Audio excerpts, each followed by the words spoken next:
শেফালি তুমি কই যাইতেছো?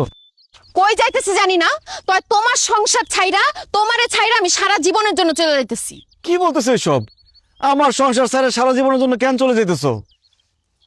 কারণ তুই ভীতু কাপুরুষ। তোর চাচাতে তোর জমি দখল করে ফেলাইলো, তুই কিছুই কইতে পারলি না। চেয়ারম্যান যে ঘুষ খায় তোর চাচার পক্ষে কথা বললো, সেখানে তুই ভয়ে কিছু কইতে পারলি না। মানুষ আমগো গরু ছাগল ফল ফ্রুট সবকিছু নিয়ে যায়, তুই ভয়ে কিচ্ছু কস না। বিদেশে যাওয়ার জন্য জমি বিক্রি করে 3 লাখ টাকা দালালরে দিলি, দালাল সেই টাকাটা মাইরা খাইলো। আমি কয়দিন পর পর তার সাথে গিয়া ঝগড়া করি, তুই ওখানে যাও কিছু কস না, তোর বলে ভয় করে। আমি তো সংসার করে কি করু? তোর সামনে দিয়া যদি কেউ আমারে তুইলা নিয়ে যায়, তুই তো চায়া চায়া দেখবি, ভয় তুই কিছুই করতে পারবি না। তাই তোর মতো কাপুরুষের সাথে আমি আর থাকুম না, আমি চলে গেলাম। শেফালি তুমি আমার ছেড়ে যাও না, তোমার ছাড়া আমি থাকতে পারব না, তোমার আমি অনেক ভালোবাসি। ভালোকে আমি কম বাসছিলাম? আমার বাপ মা মাইনা নায়না দেখা আমি পালায় গিয়া তোমারে বিয়া করছি। আমার বাপ মা এখন পর্যন্ত আমার সঙ্গে কথা কয় না, আমগো বিয়া মাইনা নেয় নাই। মন চাইলে আমি বাপের বাড়ি পর্যন্ত যাইতে পারি না, তারপরও আমি তোমার সংসার কইরা গেছি। কিন্তু এইবার আমার ধৈর্যের বাঁধ ভাঙা গেছে, তোর সংসার আমি আর করব না। শেফালি তোমার আব্বা তো তোমার বাড়িতে যাইতে দেবো না, তুমি আমার বাড়ি ছেড়ে গেলে কই থাকবা? দরকার হলে গাছতলায় গিয়া থাকো, বনবাসে যামু, সন্ন্যাসে যামু, আমি ভিক্ষা করে খামু, তাও তোর মতো ভীতু কাপুরুষের সাথে আমি সংসার করুম না। আমি গেলাম। না না না ভাবি, তুমি যাইতে পারবে না, আমি তোমার যাইতে দেবো না। আরে তুমি কেন? আমার মরা শ্বশুর শাশুড়ি যদি কবর থেকে উঠতে এসে আমার আটকায়, তাও আমার আটকাইতে পারবো না, আমি যামুই। শেফালি তুমি যাইতে পারবো না, গেলে আমার লাশের উপর দিয়ে যাইতে দেবো, আমার লাশের উপর দিয়ে যাও পারলে। আরে তুই তো জিদ্দা লাশ, তুই ময়রা ভূত হয়ে গেলে আমার আজকে আটকাইতে পারবি না। দেখ তোরে ডিঙ্গায় কেমনে যায়। শেফালি শেফালি শেফালি হ্যাঁ ভাইজান, কি হইছে তোমার? ভাবি দেখা যাও, ভাইজান অজ্ঞান হয়ে পড়ছে।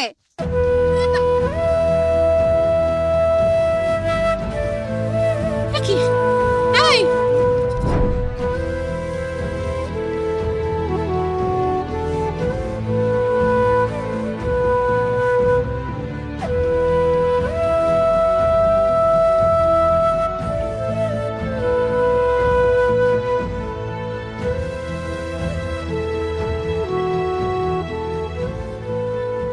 সাত্তার ভাই,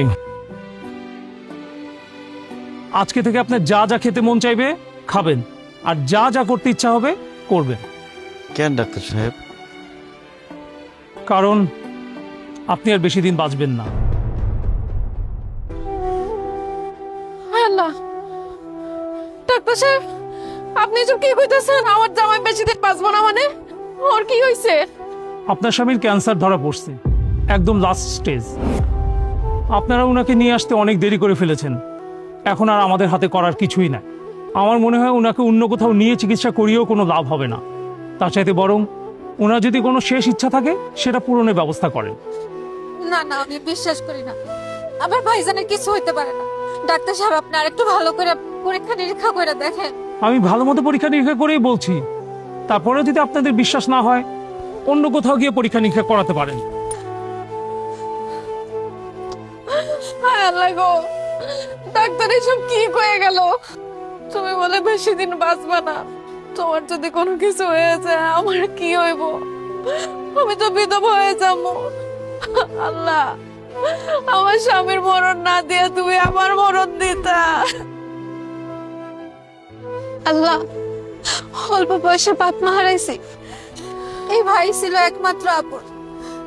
আল্লাহ, তুমি আমার হায়াত আমার ভাইরে দিয়ে দাও, তাও ভাইরে আমগো কাছে তুমি দূরে সরাই দিও না। আল্লাহ, কান্দিস না আমি না, জন্মাইলে মরতে হইব, এটাই জগতের রীতি। আমি যখন মরেই যাবো, আমি এমনি এমনি মরম না, মরার আগে আমার কিছু ইচ্ছা আছে। কি ইচ্ছা? আমার লগে যারা সিটারি করছে, বাটপারি করছে, বিনা কারণে আমার গায়ে হাত তুলছে, আমার জমি দখল করছে, আমার সাথে অবিচার করছে, একটারে আমি ছাড়ব, প্রত্যেকটার বিচার হইব।